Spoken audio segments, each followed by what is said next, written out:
Hi everyone, I'm Michael Lennick, and this is FHTV News from Peru.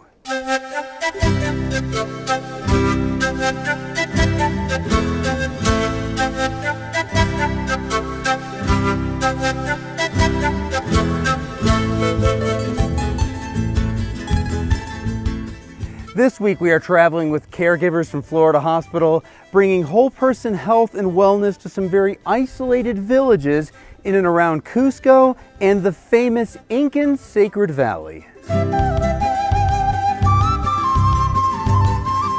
Caregivers from Florida Hospital join global mission initiatives on one of their many medical mission trips each year. The team first arrived in Cusco to catch their breath and get ready for the work ahead. Cusco is the former capital of the Inca Empire.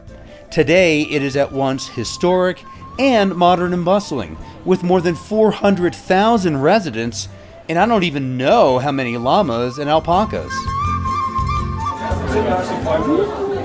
The Spanish introduced Christianity to this valley centuries ago, and the grandiose cathedrals and churches remain a popular place with tourists. And there are plenty of people here ready to cater to the tourists. No trip to Peru would be complete without a visit to the majestic World Heritage Site known as Machu Picchu. And though it is close to Cusco, it definitely takes an effort to get there. It was a really long bus ride to another little town, and then we had to take a train ride, which actually the train ride was amazing. That was my favorite part.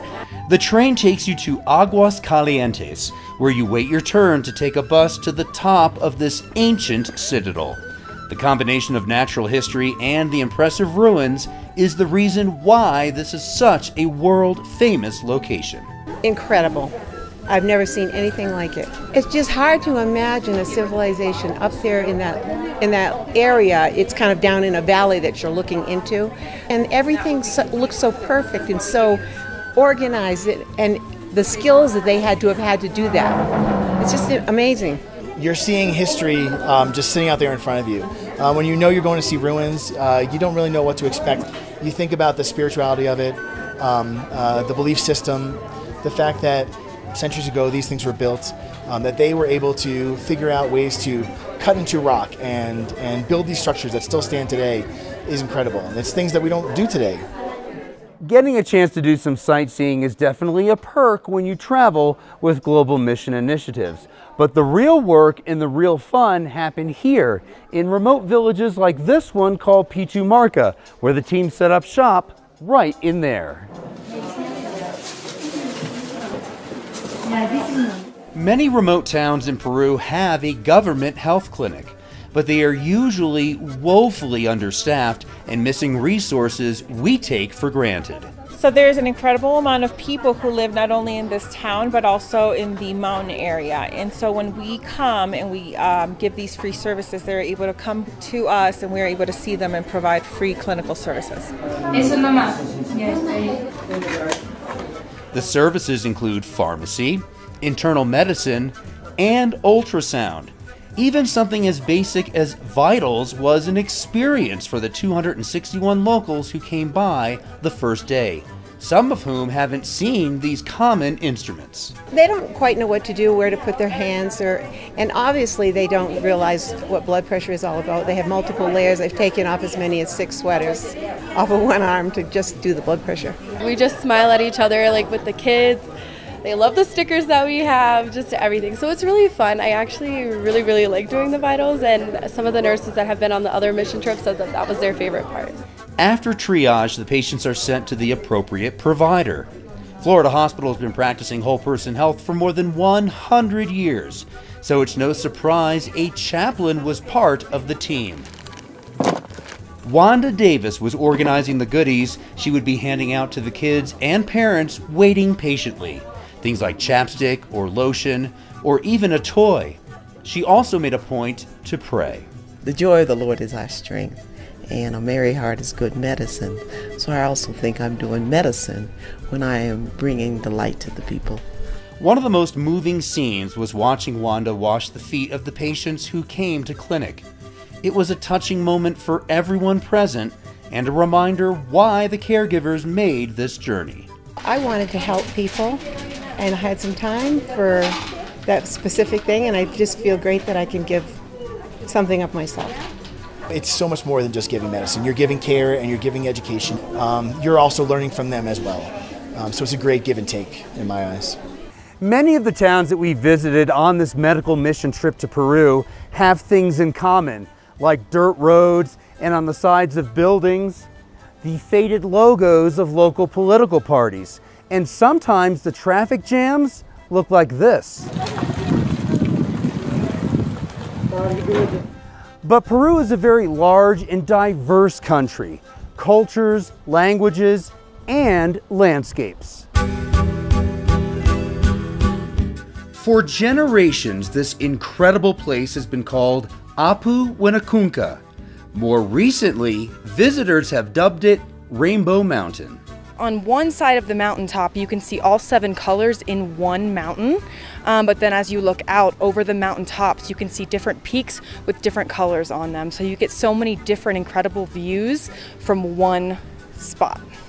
It's a steep hike up to the 16,000-foot summit, but we didn't walk the whole way.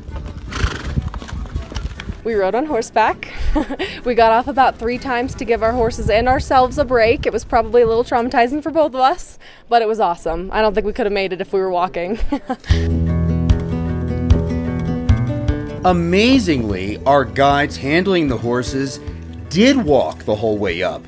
That's an impressive feat at that altitude, where the air is thin, the weather cold and windy. But the incredible scenery made it all worthwhile. Once you get towards that very top, you then say, you know, air's getting a little thin up here.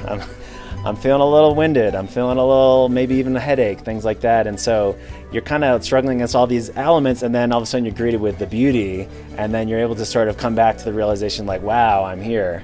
It surpassed my expectations. I think it was probably the most majestic thing I've seen out here. It takes a bumpy bus ride through another valley to get to one of the more remote places where we set up clinic. Running through this village is El Rio Tigre, the Tiger River. We didn't see any tigers, but we did see a few pigs, dogs, and of course, llamas. Word of the arrival of the caregivers from Florida Hospital and our colleagues from other Adventist hospitals in Peru had folks lined up early. This setting required some cleanup, and we had to set up makeshift tables. Other clinics where we set up for the day were a bit more modern. At any location, the patients' ages ranged from the elderly to teeny tiny babies.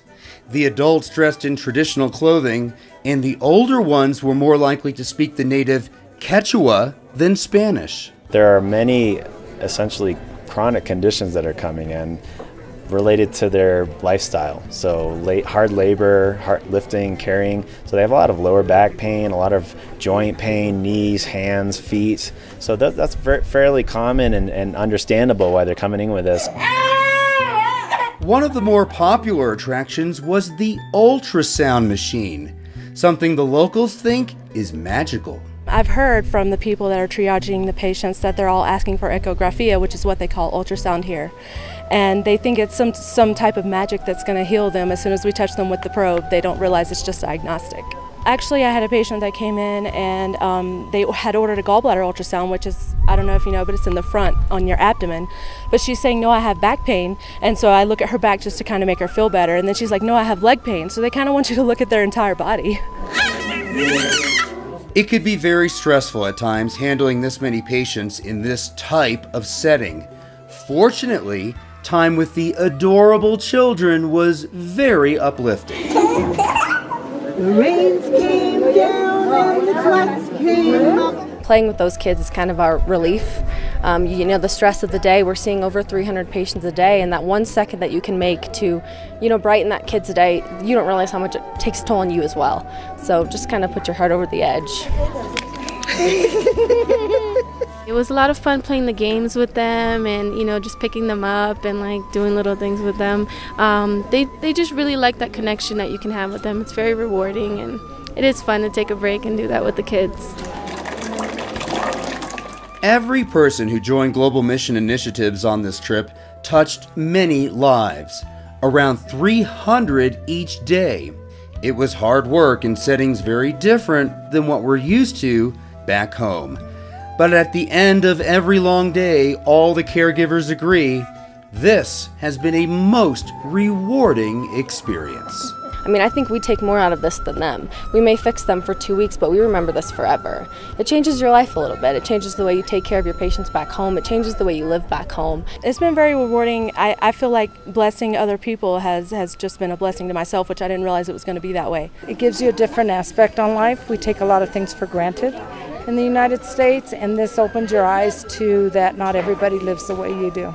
This trip has changed my life, from just seeing different cultures and seeing how people interact and how grateful they are to receive care, as well as being grateful for the things that we have that we may take for granted on a day-to-day basis. In part, it at least helps refresh your mind to remind you, hey, you know what, I do this because of people.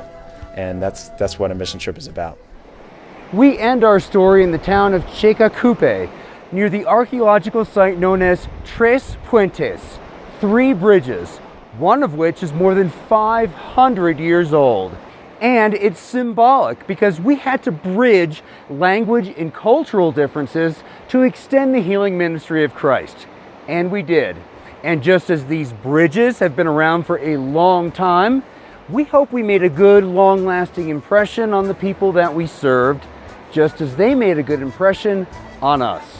In Peru, I'm Michael Lennick for FHTV News.